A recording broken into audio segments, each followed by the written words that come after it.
It was a Monday to remember here in Northeast Ohio. This is video from a number of ODOT cameras when a 4.0 magnitude earthquake rattled across the region. That quake was centered 3 miles below Lake Erie, just north of Eastlake. As soon as it hit, boy, the phones here at the station and at 911 centers started ringing off the hook.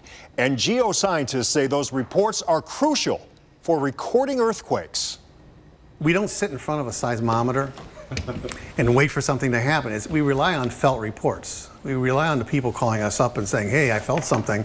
So they may not feel, we could have 15, 16 less than 2.0 quakes. No one feels them, so no one reports them, so we don't record them. Okay, fortunately, no reports of any damage, including at the Perry Nuclear Power Plant. First Energy telling us they inspected that plant right after the earthquake.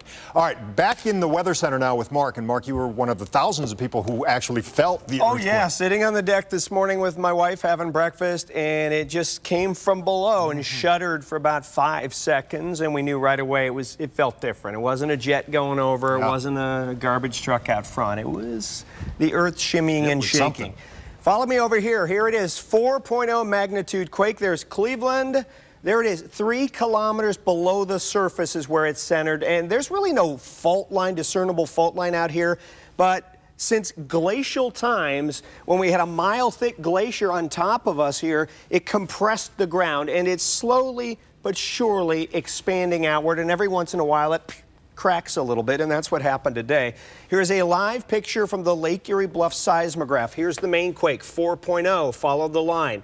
First aftershock down below, second aftershock, third aftershock.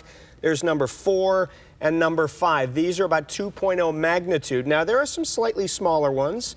All in all, if you're going to count these little guys at 1.0 magnitude, you're looking at more than a dozen aftershocks from this quake. And by the way, just a reminder, this quake, 5.6 magnitude quake back on January 31st, 1986, this was almost 100 times stronger than today's 4.0 quake. This did some damage, cracked walls, broke windows.